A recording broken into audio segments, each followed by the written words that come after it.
Hi guys, I'm back, and by request, I'm going to go ahead and kind of go over the standard purchase and sale agreement. Basically, it's just a standard agreement. It's just an agreement from a seller and a buyer, just the terms of buying the house. It's not a big deal, and it's just a two-page agreement.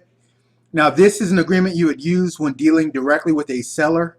You would not use this if you were buying REO or bank owned properties or otherwise dealing with a realtor. They're probably going to have their own agreement, which is going to be probably more pages and more confusing. But I'm trying to keep this as simple as possible for you. Basically, at the top, you see I have just made up a name, James Buyer, and you want to put the full name here, the buyer, and the seller portion, you just want to put the full name of the seller. Now, there could be multiple people here because you'll see which terms may be singular or plural, and will include heirs, successors, personal representatives, and assigns of seller and buyer, meaning it is a signable document, meaning that you can transfer it to another party or another company, or you can have multiple people's name on the agreement. Let's say, for instance, a married couple or partners within a company. So it's very flexible in that regard. And it said the buyer will buy the following property upon the following terms and conditions, if completed or marked. In any conflict of terms or conditions, that which is added will supersede that which is printed or marked. Meaning that if for some reason there's something on there you don't like and you put a line through it and write something in, that's going to supersede what was printed underneath. You can put lines through things and agreements that you don't like. It's not a problem. It's done every day. Now, you said the property is in such and such county. I'm in Harris County, so I put Harris. You need to put the county in. And described as following, if lengthy, attached legal description. Leave the legal description blank. You don't need to fill that in. It's not necessary. Just go ahead and put in the regular address. You see the address here, 123 Main Street, Houston, Texas, and the zip code 77070. Okay, and this is basically a template of what I do when I buy houses. It's understood the property will be conveyed by general warranty deed unless otherwise required, subject to taxes, existing zoning, except otherwise specified in paragraph 16, covenants, restrictions, and easement. So it's just saying that the property is going to be transferred via general warranty deed. Sometimes I do general warranty deeds, but most of the time I use a deed to trustee. But that's another topic. Now, the purchase price to be paid by buyer is payable as follows. Binder deposit. Typically, I'm buying from a seller. I typically take on debt. I don't pay to take on somebody's problem. So basically, I'm just using a consideration just to make the contract legal. So I use $10, which is here. $10 consideration, $10 binder deposit. B, additional binder deposit. I don't put anything there because they're not getting anything additional. Balance due at closing. Typically, the houses that I buy have little or no equity or even upside down, so they're not getting anything at closing. Proceeds from a new loan. We do not buy by getting a new loan and putting ourselves into further debt, so we don't do that. Purchase money loan, we don't do that as well. Other financing, we're not using hard money or private lending, so we keep that blank as well. Now, G, existing mortgage balance encumbering the property to be taken subject to by buyer. Approximately. You put approximately there because you don't know exactly what the loan is on the date that you have the agreement. Interest accrues daily. You don't know what the interest rate or the payoff for that, where it is at the time, so you put the approximate amount here. Total purchase price, since you don't know what the total amount is and you're taking just the loan, you put approximate under the total purchase price. So just check that there and put the approximate amount there. You can always adjust this later, guys. It's not that big a deal. Financing. You're not getting new financing. So A, B, not necessary. A is if you were getting financing from a conventional lender. B is if you were doing seller financing directly from the seller. We're not doing either one of those, so you just leave those blank. Section 3, buyer will pay closing costs. Since we're not getting a loan and we're not having to go through that big rigmarole, the only closing costs I'm going to have to cover is recording fees, transfer tax, and the lawyer fees. So I'll just check those two. On number 4, the seller will pay closing costs. You want to leave that blank. You're not going to have your seller pay any closing costs. You're helping them out of their situation. You're helping them with the house they can't sell. So you're not going to make them pay closing costs. Plus, they're going to make the next 2 mortgage payments anyway. So don't worry about that portion. Now, 5 is payment of expenses if buyer fails to pay all loans and sales proceeds. That's just stating that, let's pay excesses over paragraph 4. It's just an issue with, closing costs if, whether or not they pay or not. Don't worry about that section. Nothing you need to be concerned about. C6, proration all taxes, rental condos fees. Buyer should not rely on seller's current property taxes as the amount of property tax that the buyer may be obligated to pay. It just has, don't worry about that as well. All this is going to be covered for the most part by your new buyer when that time comes. You're only holding on to this property for a short period of time.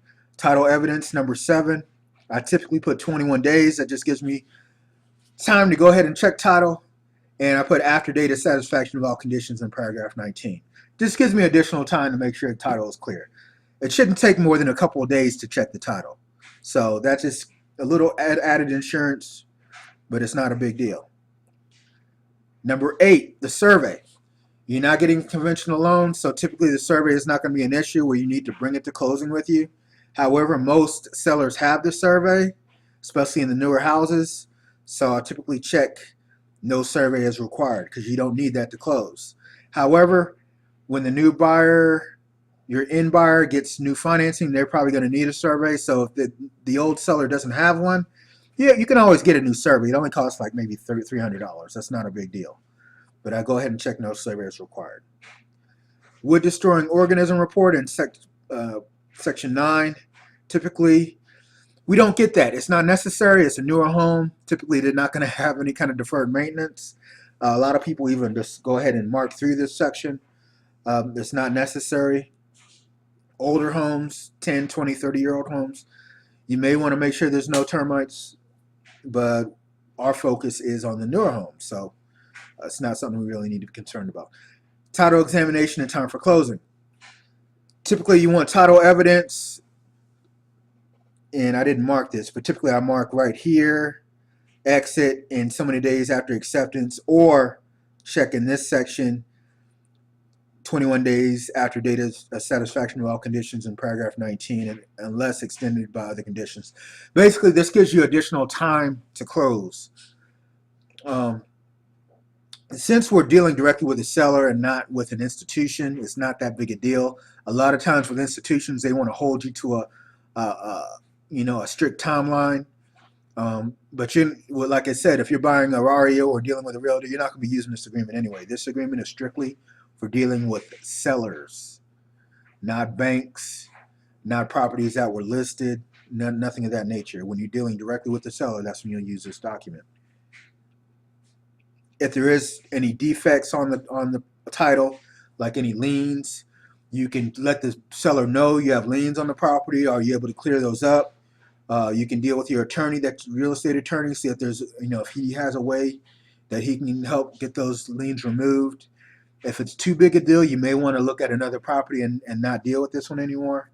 But typically, I don't run into a lot of situations on the newer houses where there's any liens. But you do have recourse, backing out of the deal if it's something that can't be fixed. Loss or damage on number 11. If the property is damaged or other casualty prior to closing, cost of restoration does not exceed 3% of the assessed value. Cost of restoration to be obligated by the seller. Meaning if something happens to the property between the time the agreement is signed and closing, it's up to the seller to go ahead and get that taken care of. Typically, they still have insurance to cover it, so it's not that big a deal, homeowners insurance. Plus, if something happens, you're probably going to want to back out of it anyway because you can't sell it quicker than at that point. Seller agrees to deliver the property in present as is condition unless otherwise specified. There may be defects. If they're aware of them, they need to note it right here under section 12.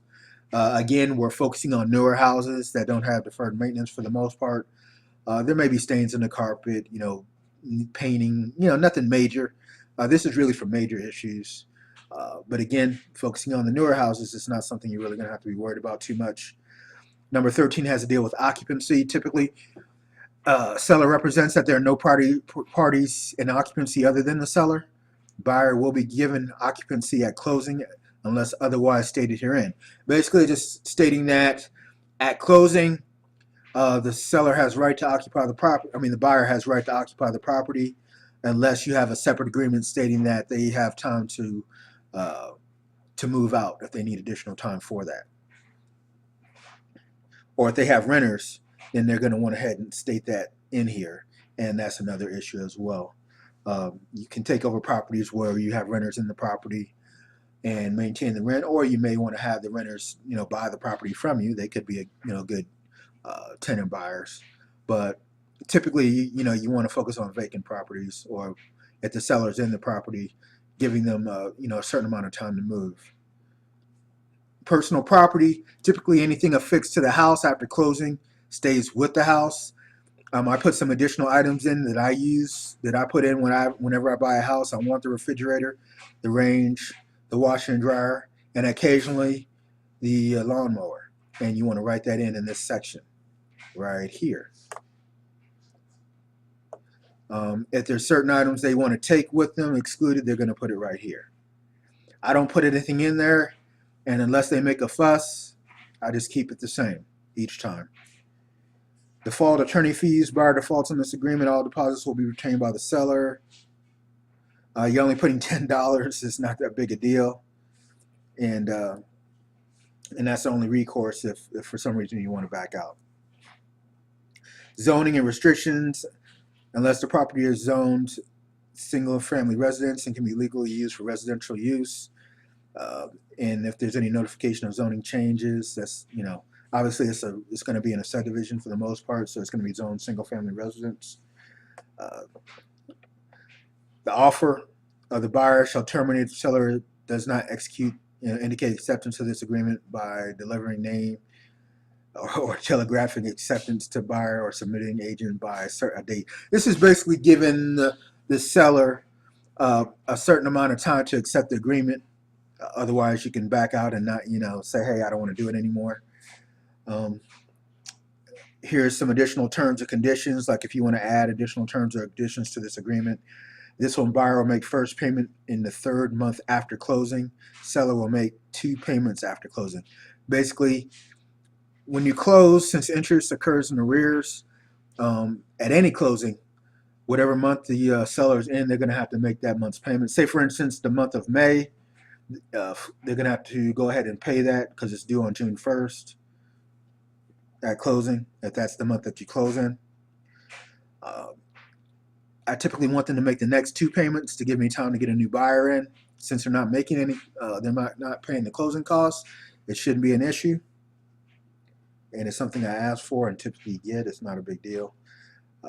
And this time, the timing, this is in paragraph 19, will operate as satisfaction of paragraph 2 if applicable, or those additional conditions lettered in paragraph 18.